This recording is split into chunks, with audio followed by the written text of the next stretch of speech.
শ্ৰদ্ধাৰ সাংবাদিক বন্ধু বান্ধৱীসকল, আজি মধ্যপ্ৰদেশৰ ধাৰ জিলাত প্ৰধানমন্ত্ৰী ডাঙৰীয়াই এটা নতুন কাৰ্যসূচী ঘোষণা কৰিছে।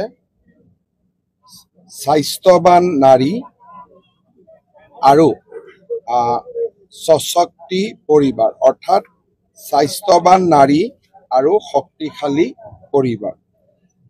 এই যিটো অভিযান, এই অভিযানটোৰ উদ্দেশ্য হ'ল যে বিভিন্ন দেশৰ বিভিন্ন স্থানত আমাৰ মহিলাসকলৰ স্বাস্থ্য পৰীক্ষা আৰু এই স্বাস্থ্য পৰীক্ষাৰ লগতে তেওঁলোকক যদি কিবা বেমাৰ তেওঁলোকৰ শৰীৰত দেখা পোৱা যায় তাৰ তৎকালীন চিকিৎসা।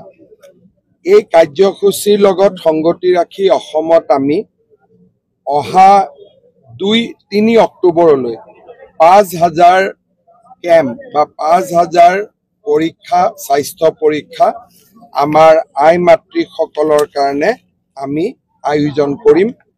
আৰু এই 5000 কেম্পৰ লগতে আমি আয়ুষ্মান আৰোগ্য মন্দিৰ বা আমাৰ যি 5000 হস্পিটাল বা আয়ুষ্মান আৰোগ্য মন্দিৰ আছে তেওঁলোকৰ পৰা আৰু গাঁৱৰ ভিতৰলৈ গৈ আমি চেষ্টা কৰিম যাতে 26000 গাঁৱতেই আমি একোটা স্বাস্থ্য পৰীক্ষা শিবিৰ অনুষ্ঠিত কৰিব পাৰোঁ। ইয়াতে মহিলাসকলক আমি সকলো ধৰণৰ হাইপাৰ টেনশ্যনৰ পৰা ডায়েবেটিকৰ পৰা কেঞ্চাৰলৈকে আমি সকলো ধৰণৰ বেমাৰৰ পৰীক্ষা কৰাৰ বাবে চেষ্টা কৰিম। ই এটা ৰাষ্ট্ৰীয় কাৰ্যসূচী আৰু আজি এই ৰাষ্ট্ৰীয় কাৰ্যসূচীটোৰ শুভাৰম্ভণি প্ৰধানমন্ত্ৰী ডাঙৰীয়াই মধ্যপ্ৰদেশৰ পৰা কৰিলে। তেখেতৰ আমি বক্তব্যও শুনিলোঁ। মই প্ৰতিগৰাকী নাৰীকে, প্ৰতিগৰাকী আই মাতৃ, প্ৰতিগৰাকী বাইদেউ ভণ্টিক এই স্বাস্থ্য পৰীক্ষা শিবিৰত যোগদান কৰিবলৈ আহ্বান জনাইছোঁ। ইয়াৰ লগতে আমি আৰু এটা প্ৰধানমন্ত্ৰী নৰেন্দ্ৰ মোদী ডাঙৰীয়াৰ ৭৫তম জন্ম দিৱসত আমি সেৱা পষেক পালন কৰিছোঁ।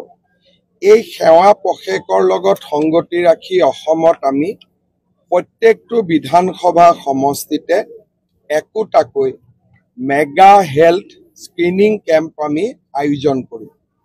এই স্ক্ৰিনিং কেম্পবিলাকৰ জৰিয়তে আমি 18 বছৰৰ তলৰ শিশুৰ সকলো ধৰণৰ বেমাৰ আজাৰৰ আমি পৰীক্ষা কৰিম। কাৰোবাৰ হাৰ্টৰ বেমাৰ আছে, কাৰোবাৰ ব্লাড কেঞ্চাৰ আছে, কোনোবা দিব্যাংগ, কোনোবাই কাণেদি শুনিব নোৱাৰে, কাৰোবাৰ চেৰিবেল পালচি আছে। আমি এই গোটেই ৰোগীসকলক পৰীক্ষা কৰিম আৰু তেওঁলোকৰ নামত আমি এখন ৰেজিষ্টাৰ বনাম আৰু পৰৱৰ্তী সময়ত তেওঁলোকক আমি বিভিন্ন ধৰণে চিকিৎসা প্ৰদান কৰি গৈ থাকিম যাতে স্ক্ৰিনিং কেম্প আৰু চিকিৎসা দুইটাই আমি দিব পাৰোঁ। প্ৰত্যেকটো সমষ্টিতে এই মেগা হেল্থ কেম্প অনুষ্ঠিত হ'ব। মই মেগা হেল্থ কেম্পতো সকলোৰে সহযোগিতা কামনা কৰিছোঁ। আমাৰ ৰাজ্যৰ টিবি পেচেণ্টসকলক সহায় কৰাৰ কাৰণে নিশ্চয় মিত্ৰ অভিযান এটা আমি এই সেৱা পষেকত চলাম। ইয়াৰ জৰিয়তে টিবি পেচেণ্টক পুষ্টিকৰ খাদ্য যোগান ধৰিব পৰা স্বেচ্ছাসেৱী ব্যক্তিৰ নাম আমি পঞ্জীয়ন কৰিম আৰু এই স্বেচ্ছাসেৱী ব্যক্তিসকলক আমি নিশ্চয় মিত্ৰ বুলি ক'ম আৰু তেওঁলোকে আগবঢ়োৱা ধনেৰে আমি আমাৰ টিউবাৰকলাছিছ পেচেণ্টসকলক আমি নিউট্ৰিচিয়াছ ফুড আদিৰ আমি যোগান ধৰিম। এই সেৱা পষেকৰ লগত সংগতি ৰাখি আমি ৰাজ্যত কেইবাটাও ব্লাড ডনেশ্যন কেম্পো হাতত ল'ম। প্ৰায় 75 ব্লাড ডনেশ্যন কেম্প আজিৰ দিনটোতে আমি কৰিম আৰু সেৱা পষেকত ৰাইজে বিচাৰিলে তাক আমি আৰু আগবঢ়াইও দিম। আজি এটা খুব ভাল দিন। ভাৰতৰ প্ৰধানমন্ত্ৰী ডাঙৰীয়াই ৭৫টা বছৰত ভৰি দিলে। যোৱা 11 বছৰত তেখেতে দেশক বহুগুণে আগুৱাই লৈ গ'ল।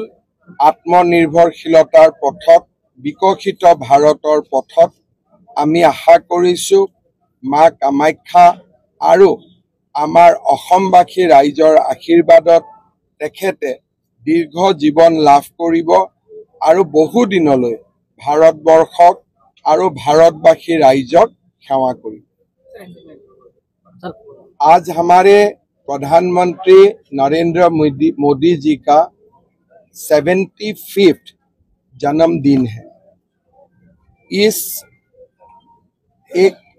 हमारे लिए ये बहुत गर्व की बात है कि हमारे प्रधानमंत्री जी देश को निरंतर सेवा कर रहा है और देश को एक विकसित देश का तरफ लेके जा रहा है।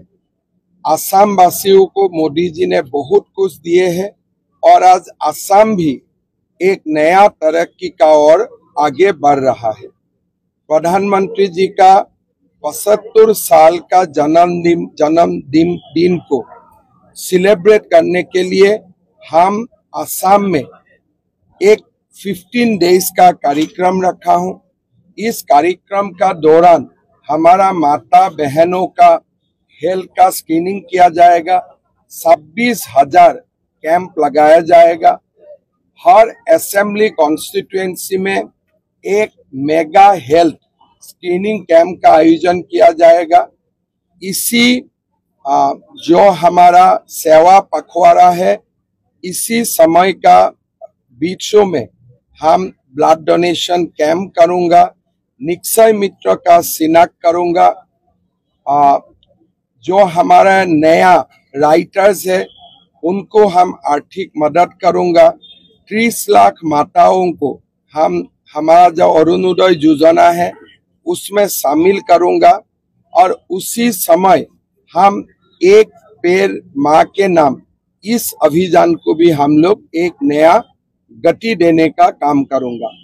हम पुनः एक बार असम वासियों का ओर से आशा करता हूं माँ कामाख्या का आशीर्वाद से प्रधानमंत्री जी देश को इसी तरह सेवा करते रहेगा और भगवान उसको एक लंबा जीवन भी प्रदान करेगा। सर एसआईआर कालिर পৰা आरम्भ হৈছে। एसआईआर ক'ত आरम्भ হৈছে মই শুনা নাই। যেটো মই নাজানো। মইতো নাজানো। মইতো নাজানো দে। ইয়াত মোৰ কোনো নলেজতে নাই কিবা আছে। মিডিয়াৰ অহা বছৰ एसआईआर आरम्भ हुआ खबर राज्य सरकार अवगत নহয়। আমি নাজানো।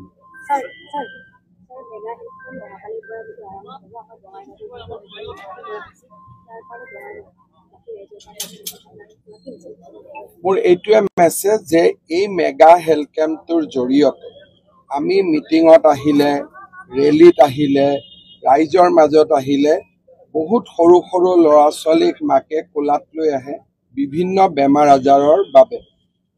কাৰোবাক মই লগ পালো, কাৰোবাক নাপালো, লগ পোৱাজনক সহায় কৰিলো, লগ নোপোৱাজনক সহায় কৰিব নোৱাৰিলো।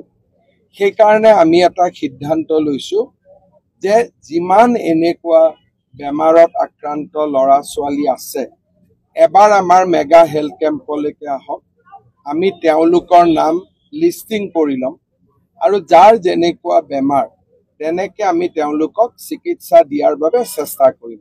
কাৰোবাৰ চেৰিবেল পালচি আছে, কোনোবাই কাণেদি নুশুনে, কাৰোবাৰ ভৰিখনত হয়তো সমস্যা আছে, কাৰোবাৰ হাতত সমস্যা আছে, কাৰোবাৰ হাৰ্টত সমস্যা আছে, কোনোবা ব্লাড কেঞ্চাৰৰ ৰোগত আক্ৰান্ত। সকলো ৰোগী 18 বছৰৰ তলৰ এই যদি কেম্পলৈকে আহে আমি লিষ্ট কৰি ল'ম। তেতিয়া আৰু মিটিঙত গৈ মোক লগ কৰাৰ প্ৰয়োজন নাই। লিষ্ট কৰি আমি তেনেকে যাক ট্ৰিটমেণ্ট কৰিব পাৰোঁ তাক ট্ৰিটমেণ্ট কৰিম, যাক অপাৰেশ্যন কৰিব লাগে অপাৰেশ্যন কৰিম, যাক অসমৰ বাহিৰত লৈ যাব লাগে তাক বাহিৰত লৈ যাম। এটা ডাঙৰ প্ৰচেষ্টা এটা আমি হাতত লৈছোঁ।